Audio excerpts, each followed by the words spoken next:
ये जो जीरादेई ब्लॉक है, आप जानते हैं, ये इसलिए प्रसिद्ध है क्योंकि भारत के जो पहले राष्ट्रपति थे वो उनका जन्म जीरादेई में ही हुआ था। और जिस पंचायत की मैं बात कर रहा हूँ वो जीरादेई ब्लॉक में आता है, करीब 5 किलोमीटर की दूरी पर वहां से होगा। सबसे पहले मैं ये कहूंगा कि चूंकि हम लोग माइग्रेंट के बच्चों की शिक्षा की बात कर रहे हैं, तो जैसे मैं बिहार के का उदाहरण दूं तो बिहार का जो माइग्रेशन है, ये माइग्रेशन ज्यादातर सिंगल मेल माइग्रेशन है। मैं ऐसा नहीं कहता कि इसमें फीमेल माइग्रेशन नहीं है काम के लिए, या फैमिली माइग्रेशन एकदम से नहीं है, लेकिन वो काफी कम है। और इसका एक कारण है क्योंकि जो माइग्रेंट हैं वो ज्यादातर आप जानते हैं कि अनऑर्गेनाइज सेक्टर में काम करते हैं, और अनऑर्गेनाइज सेक्टर में जो उनकी पूरी आमदनी है वो इतनी कम होती है कि वो परिवार के साथ आमतौर पर माइग्रेट नहीं कर पाते हैं। एक उदाहरण इससे आप इसी से समझ सकते हैं कि जो पीरियोडिक लेबर सर्वे, लेबर फोर्स सर्वे का जो डेटा आया है 2017-18 का डेटा आप अगर देखेंगे तो आप पाएंगे कि 10,000 से कम मासिक आय वाले इस इनफॉर्मल सेक्टर के श्रमिकों की पूरी जो का प्रतिशत है वो 84% के आसपास है। तो आप समझ सकते हैं कि ये वो हिस्सा है जो शहर में अपना परिवार अपने साथ नहीं ले जा सकता है, क्योंकि परिवार ले जाने का मतलब होता है फिर रहने का अरेंजमेंट करना, एक कम से कम एक अलग कमरे का अरेंजमेंट करना, क्योंकि अभी तो कई लोग 5, 6, 8, 10 जैसे लोग मिल करके कमरा लेते हैं। अगर बच्चे हैं तो फिर बच्चों की शिक्षा की व्यवस्था करना, और फिर बाकी भी जीवन यापन शहर के स्तर पर जो उनका वहाँ का जो महंगा जीवन है तो उसके हिसाब से जीवन यापन का खर्च उठाना। तो कुल मिलाकर के ये 10,000 तक या 12,000 तक कमाने वाले आमतौर पर लोगों के वश में नहीं होता है कि वो अपना परिवार ले जाए। तो इसीलिए माइग्रेशन का पूरा डेटा यही बताता है कि ये ज्यादातर सिंगल मेल माइग्रेशन है। और जो परिवार को ले जाने में सक्षम होते हैं, सफल हो जाते हैं, आमतौर पर वो लोग शहरी गरीब का हिस्सा हो जाते हैं, और फिर वो कोशिश करते हैं कि कहीं उनकी खोली हो जाए। कुछ ऐतिहासिक अलग अलग जंक्शन पर ऐसे लोगों को कुछ जगह मिल गई है, खोलियां मिल गई हैं, या वो किराए पर रहते हैं, तो ऐसे लोग प्राय नहीं लौटते। कुछ बहुत खास स्थितियों में लौटेंगे, लेकिन थोड़ी होल्डिंग कैपेसिटी ज्यादा होती है। तो हमारे सामने अभी जो आंकड़े हैं, ये आंकड़े पर्याप्त नहीं हैं, लेकिन जो लोग फॉर्मल तरीके से लौट के आए, यानी कि ट्रेन से या सरकार के जरिए अरेंज बसों से आए, और जो लोग आने के बाद अगर वो अपने तरीके से भी आए हैं लेकिन उन्होंने अगर क्वारंटीन सेंटर में रिपोर्ट किया, तो करीब 18.5 लाख लोगों का एक गवर्नमेंट के पास डेटाबेस है। और इस 18.5 लाख लोगों का जो डेटाबेस है, इसमें हर व्यक्ति का सरकार के पास फोन नंबर है, उनका पूरा एड्रेस है, वो किस जगह से आए हैं उसका विवरण है, आने वाले की जाति क्या है, इसमें आपको और डिटेल है, ईबीसी ओबीसी तक का उसमें डिसेग्रीगेशन है।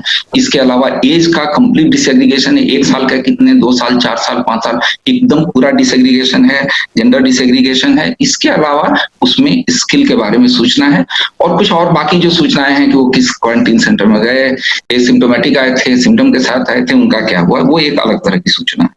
मैंने इस सूचना को, जो कि पब्लिक डोमेन में नहीं है और किसी मित्र के जरिए मुझे देखने का मौका लगा, तो मैंने जो उसको देखा वो भी ये दिखाता है कि करीब 4% जो 0 से 14 साल तक की उम्र वाले जो लोग इस फॉर्मल तरीके से आए हैं, उनका प्रतिशत केवल 4 है।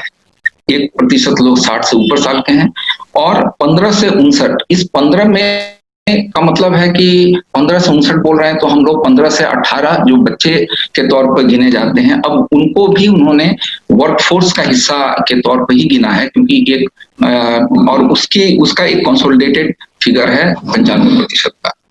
अब सारे डेटा का डिटेल जब तक आप डिसेग्रीगेशन इंडिविजुअल के साथ नहीं करेंगे तो ये बहुत मुश्किल था समझना कि ये 15 के नीचे वाले में से कितने श्रमिक हैं, क्योंकि उस तरह उन्होंने वर्क प्रोफाइल नहीं लिए हैं, तो इसलिए वर्क प्रोफाइल जो है वो करीब 14 लाख लोगों का ही उपलब्ध है। इसलिए इस आंकड़े के आधार पर मैं ये नहीं कह सकता कि ये बच्चे पढ़ते थे, काम करते थे या काम नहीं करते थे, ये भी नहीं कहा जा सकता है।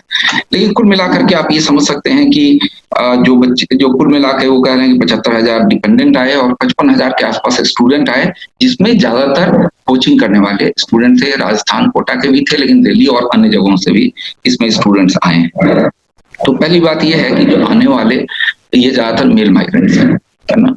एक ये बात। अब हम लोग करें कि गांव में लेकिन जो लोग आए हैं वहां पर स्थिति क्या है और वहां पर शिक्षा की स्थिति क्या है।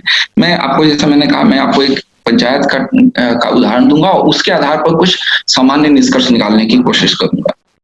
एक जिस गांव की मैं बात कर रहा हूं, यहाँ पर कुल मिलाकर के 8 सरकारी स्कूल है। ये पंचायत क्योंकि बड़ा पंचायत है, इसमें 7 रेवेन्यू विलेज है और इसमें 8 सरकारी स्कूल हैं और 3 प्राइवेट स्कूल हैं।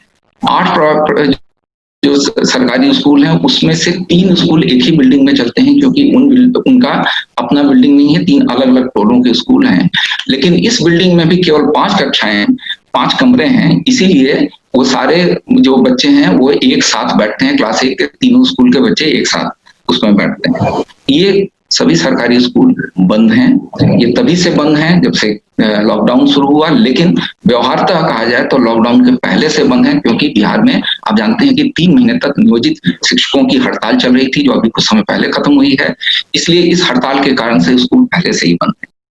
इस गांव में 3 प्राइवेट स्कूल भी हैं और स्कूल चलाने वालों का सोशल प्रोफाइल देखेंगे तो एक इंटरेस्टिंग है, क्योंकि इसमें से एक व्यक्ति जो सरपंच हैं, उनका स्कूल है, वो एक्सट्रीमली बैकवर्ड क्लासेस से आते हैं और बाकी जो 2 प्रोप्राइटर हैं स्कूल के, वो दोनों एससी कम्युनिटी से आते हैं। एक बैठा है और एक पासी कम्युनिटी से आते हैं, जो टोटी टैपर्स इसको हम लोग बोलते हैं। तो ये 3 स्कूल और ये तीनों स्कूल बंद है। तो आपको मैं पहला निष्कर्ष इससे ये एक और निकालना चाहता हूं कि जब हम लोग डिजिटल डिवाइड की बात करते हैं तो डिजिटल डिवाइड का कई आयाम है उसके। एक डिजिटल डिवाइड है जो आप कह सकते हैं कि ये एक क्लास का डिवाइड है। तो इसलिए यहाँ अगर पटना में जो बड़े स्कूल हैं, जो कि अपने आप को कॉर्पोरेट स्कूल हैं, उनकी बात करेंगे तो सारे स्कूल पूरी तरह से चल रहे हैं। वो बड़ी फीस भी लेते हैं, लेकिन उनके सारे क्लासेस चल रहे हैं। ऑनलाइन क्लासेस नॉर्मली जैसे जो क्लासरूम का जो टाइम होता है उसी टाइम पर वो सारे क्लासरूम उनके उसी तरह से क्लास फंक्शन करते हैं। बच्चे घर से काम करते हैं। बच्चों के लिए डेडिकेटेड अपना कंप्यूटर होना अनिवार्य है, जिनके पास नहीं था पेरेंट्स ने उनके लिए खरीदा है। लेकिन डिजिटल डिवाइड ये इस तरह का एक क्लास डिवाइड है, उसमें आप अगर गांव के लेवल पर जाएंगे, जैसे मैं जिस गांव की बात कर रहा हूँ, तो यहाँ के सरकारी स्कूल और ये प्राइवेट स्कूल में डिजिटल सवाल पर कोई डिवाइड नहीं। ये दोनों ही उतना ही डिजिटली डिप्राइव्ड है। तो ये आप कह सकते हैं कि ये क्लास डिवाइड है डिजिटल डिवाइड का, वो काफी प्रिवेल करता है। तो सारे प्राइवेट को भी एक तरीके से नहीं देखा जा सकता है। ये तीनों ही प्राइवेट स्कूल बंद पड़े हैं। एक जो सरपंच साहब हैं, उनका बंद हो जाने से भी बहुत फर्क नहीं पड़ता है, तो उन्होंने बंद होने के बाद वो अपने सामान्य काम में लगे हुए हैं। और एक व्यक्ति उसमें से जो प्रोप्राइटर हैं, वो इस ठेकेदारी कर रहे हैं, गली नली योजना में कर रहे हैं, और उनको लगता है कि ये काम ज्यादा स्कूल से भी ज्यादा प्रॉफिट का ये काम है। और एक व्यक्ति जो कि स्कूल को लेकर के एक्चुअली डेडिकेटेड है, वो कभी लोहा ढोने का काम कलकत्ता में करते थे और वो वहां श्रमिक का काम करते थे, ग्रेजुएट थे। वो लौट के आए, किसी ने उनको बुलाया और कहा कि तुम कुछ पैसे वैसे लगाए, और एक्चुअली उसका एक भाई कजाकिस्तान में काम करता था, तो वो उसने इसको पैसे दिए स्कूल खोलने के लिए, क्योंकि शिक्षा के बारे में पैशनेट था और ये आदमी ट्यूशन भी पढ़ाता है। तो इसका काम इस समय, ट्यूशन का काम और ज्यादा इस समय बढ़ गया है। और गांव में आपको ये बताऊं कि कुछ रोड के ऊपर में ट्रांसपोर्ट कहेंगे आप तो वो छोड़ दें तो जो बहुत कम है, और कम बेस बाकी जीवन इस समय सामान्य हो चुका है। अब जो जैसे पहले चलता था, दुकानें वैसे ही खुली हुई हैं, सब कुछ वैसे ही चल रहा है। जो नहीं चल रहा है उसमें स्कूल है, जो नहीं चलता है उसमें आप कह सकते हैं कि ICDS के सेंटर्स हैं, जो बहुत सारे जो इम्पोर्टेंट पब्लिक फंक्शंस हैं इस तरह के, वो कई एक नहीं हो रहे हैं। और एजुकेशन इंस्टीट्यूशन तो निश्चित रूप से उसकी पूरी तरह से शिकार है। तो लेकिन डिवाइड है गांव के अंदर में भी। इस प्राइवेट स्कूल और सरकारी स्कूल में बड़ा डिवाइड है। सरकारी स्कूल के लिए टीचर घर घर घूम के किसी भी तरह से बच्चों को ये करते हैं कि वो मोटिवेट करके इनरोल कराते हैं, और वो महंगा है। और मैं जब वो देख रहा था कि कितना महंगा पड़ता है ये सरकारी ये प्राइवेट स्कूल, तो 500 रुपये ट्यूशन फी लगता है। स्कूल वहां पर भी पूरी बसें चलती हैं और 900 के आसपास बसेस पर आता है। 1700 रुपया ये लोग स्कूल की किताबों का अपना चार्ज करते हैं। कंप्यूटर का चार्जेस क्लास के हिसाब से हैं, लेकिन 150 रुपया से लेकर के वो 250 रुपये तक जाता है। फिर कुछ वन टाइम फीस होते हैं, कुछ क्वार्टरली फी होते हैं। तो इस तरह से जो और सभी बच्चे जो प्राइवेट स्कूल में पढ़ते हैं, या सभी नहीं भी तो उसकी बहुत संख्या वो ट्यूशन भी करते हैं, और आमतौर पर प्राइवेट स्कूल के टीचर ट्यूशन भी पढ़ाते हैं। और रूरल एरिया का भी आप ये कह सकते हैं कि अच्छा खासा खर्च है ना इसमें। और इसमें जाने वाले जो बच्चे हैं उनका सोशल प्रोफाइल भी डाइवर्स है।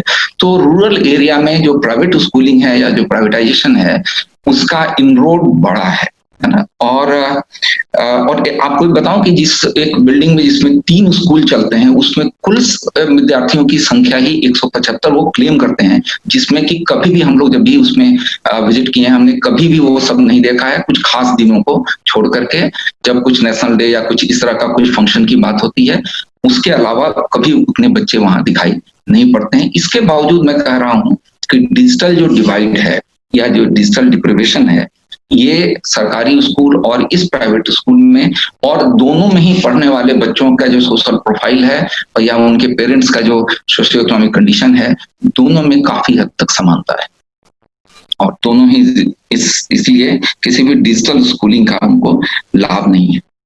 स्कूलों में क्या हो रहा है, मिड डे मील, आप जानते हैं कि बिहार में इस मिड डे मील तो चलता था, लेकिन बाकी जो कार्यक्रम है जिसमें कि पोशाक है, स्कूल की किताबें हैं जिसके लिए 400 पोशाक का अलग अलग क्लास के हिसाब से अलग अलग है, और कुछ स्कॉलरशिप है जिसमें साल 50 रुपया का है SC ST बच्चों के लिए, फिर उसमें लड़कियों के लिए साल में टोटल स्कॉलरशिप का 100 रुपया एक्स्ट्रा है।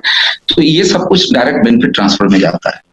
और जो डीबीटी का मामला है, डीबीटी का मामला को भी इस बीच का डायरेक्ट बेनिफिट ट्रांसफर में जाना था, लेकिन ये मिड डे मील का जो मामला है, तो लेकिन मिड डे मील में अटेंडेंस पर बेस्ड है, उसमें स्कॉलरशिप का भी अटेंडेंस पर बेस्ड है, क्योंकि कोई अटेंडेंस नहीं है, इसीलिए जब से लॉकडाउन शुरू हुआ है कोई भी अभी तक ये डायरेक्ट बेनिफिट ट्रांसफर किसी तरह का स्टूडेंट्स को नहीं हुआ है। लेकिन हुआ है कब, फरवरी और मार्च के महीने में पिछले साल का हुआ है, जिसमें कि पोशाक और स्कूल की किताबें ये सब काफी विलंब से हो रहा है। तो ये काफी विलंब से हो रहा है, तो आप समझ सकते हैं कि सामान्य स्थिति में भी जब हमारा ये लॉकडाउन नहीं था तब भी स्कूल कैसे चलते थे, और किस तरह से सरकारी स्कूलों की जो अवस्था है इसने प्राइवेटाइजेशन के लिए एक पूरा रास्ता वहां पर खोला है। जिस प्राइवेट स्कूल में सरकारी स्कूल की तुलना में टीचर्स की योग्यता कम है, उनकी ट्रेनिंग काफी कमजोर है, लेकिन वो एक्टिव टीचिंग करते हुए दिखते हैं, वो एक्टिव दिखते हैं। उस एक्टिविटी में चाहे वो छड़ी भी दिखता हो या वहां पर कुछ सिंबॉलिक चीजें दिखती हो, जो बेल्ट है, टाई है, या एक स्कूलों में आमतौर पर यहाँ पर बच्चे जो पढ़ते हैं इन्होंने एक को छोड़ के बाकी में ड्रेस का अनिवार्यता नहीं रखी है, लेकिन और प्रतीक के तौर पर कंप्यूटर भी है स्कूल में। तो कुछ प्रतीक हैं, और ये प्रतीक और टीचर का बहुत एक्टिव दिखना, कुल मिला के ये सब प्रतीक बच्चों को अपने दायरे में खींचने में काफी सफल हो चुके हैं। और जो प्री स्कूलिंग की भी स्थिति है इस समय में, उसमें भी आपको ICDS के सेंटर इस समय फंक्शन नहीं कर रहे हैं। स्कूल को क्वारंटीन सेंटर बनाने की बात थी और टीचर्स को उसकी जिम्मेवारी मिलनी थी, इन जगहों यहाँ पर आमतौर पर यह काम नहीं हुआ, तो टीचर्स को केवल अटेंडेंस उनका रोज आना अनिवार्य है। लेकिन प्राइवेट स्कूल के टीचर्स तो कुछ टीचर्स तो नहीं करते हैं, कुछ टीचर्स प्राइवेट होम ट्यूशन कर रहे हैं या ग्रुप में ट्यूशन कर रहे हैं, इसके अलावा कुछ कोचिंग का काम करते हैं। आमतौर पर यहाँ पर जो सरकारी स्कूल के टीचर हैं वो इस तरह के एक्टिविटीज में खास करके जो परमानेंट है वो नहीं है, और जो नियोजित शिक्षक हैं हो सकता है कि वो अलग अलग जगहों से हैं, तो अपने किसी अपने टोले में या कहीं गांव में करते हो, लेकिन आमतौर पर इसकी कोई सूचना इस समय में नहीं है। शायद कोविड का जो डर होगा वो उनको ऐसा करने से रोक रहा होगा। तो मैं इसके पहले कि अगले दौर में हम लोग फिर बातचीत करेंगे कि क्या होना चाहिए, क्या किया जाए, ये कह सकता हूं कि इन सभी इस पंचायत के क्षेत्र में कई ईंट भट्टे भी हैं, और ईंट भट्टों में जो लोग काम करते हैं, कुछ स्थानीय लोग थोड़े से काम करते हैं, लेकिन ज्यादातर माइग्रेंट काम करते हैं, और ये माइग्रेंट 3 राज्यों से आते हैं। फायरमैन वाले जो काम करते हैं वो इलाहाबाद से या यूपी से आते हैं, और बाकी जो पथेरा का काम करने वाले और ईंट ढोने का काम करने वाले बंगाल और झारखंड से आते हैं। कुछ बिहार के एरिया से वहां पर काफी वर्कर काम करते हैं बंगाल से, और झारखंड के गुमला से और भी कुछ जगहों से वहां पर वर्कर्स काम करते हैं। सब बिहार सरकार ने ये कहा है इन वर्क, और पूरे इस लॉकडाउन के पीरियड में कहीं भी, जहां तक मेरी सूचना है, केवल इसी जगह की नहीं और जिलों में भी आमतौर पर ईंट भट्टे बंद नहीं हुए हैं, क्रशर इंडस्ट्रीज कहीं बंद नहीं हुए हैं, और इन ईंट भट्टों पर बच्चे अच्छी खासी संख्या में हैं। कहीं कहीं कुछ एनजीओ ने वहां पर कुछ पार्ट टाइम अपने एनजीओ स्कूल चलाए हैं। आमतौर पर सरकार का कुछ नहीं है, सरकार के साथ कुछ उन्होंने तालमेल जरूर किया है, लेकिन ज्यादा सरकार की उसमें भूमिका नहीं है। सरकार ने अभी ये कहा है कि इनके बच्चों को यहाँ के सरकारी स्कूलों में एडमिशन दिया जाए, वो जब चाहें चले जाएं, लेकिन जब भी वो लौट के आते हैं, जैसे अभी ये बारिश का टाइम आ गया तो ये बच्चे अब चले जाएंगे, पूरा परिवार, अब ईंट भट्टे बंद हो जाएंगे, लेकिन जब वो लौट के आएंगे तो इन्होंने कहा कि उनको एडमिशन दिया जाए। लेकिन जैसा मैंने आपको कहा कि यहाँ बंगाल और गुमला साइड के बच्चे हैं, तो पहले भी हमारे वक्ता ने कहा कि भाषा का सवाल है, और ये भाषा के सवाल को कैसे डील किया जाएगा, इसके बारे में कोई गंभीर चर्चा एक्चुअली शिक्षा को लेकर के, कि लॉकडाउन का जो असर हो रहा है इसे कैसे निपटना है, इसकी कोई गुंजाइश सरकार के अंदर में किसी भी गंभीर चर्चा की इस समय दिखाई नहीं पड़ रही है। मैं अभी यहीं पर रुकूंगा क्योंकि मैंने शायद ज्यादा समय लिया, 15 मिनट का समय ले लिया है, और फिर जो सवाल जवाब होंगे तो मैं आगे बढ़ता। थैंक यू पुष्पेंद्र जी, आपने काफी इंटरेस्टिंग माइन्यूट डिटेल्स हमसे शेयर किए, and which are obviously very generic, they don't apply to particular context alone.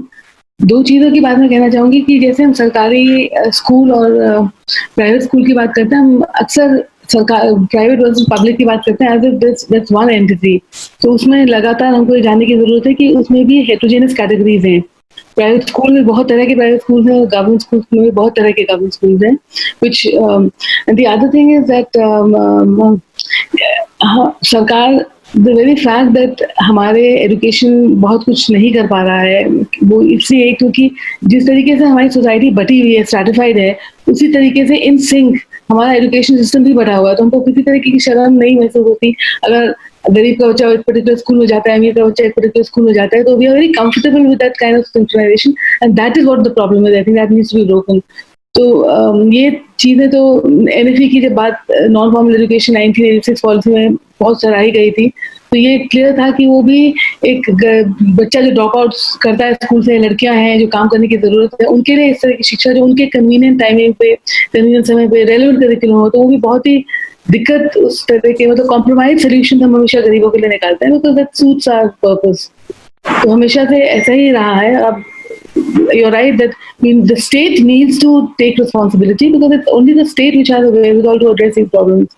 And private sector जहाँ भी काम करेगा वो हमेशा profit के लिए ही करेगा, तो expecting private sector to take care of the needs in terms of social justice or equity, वो private sector का mandate नहीं है और नहीं करेगा। So I think all the speakers have spoken about similar points, and now we can leave it open for discussion.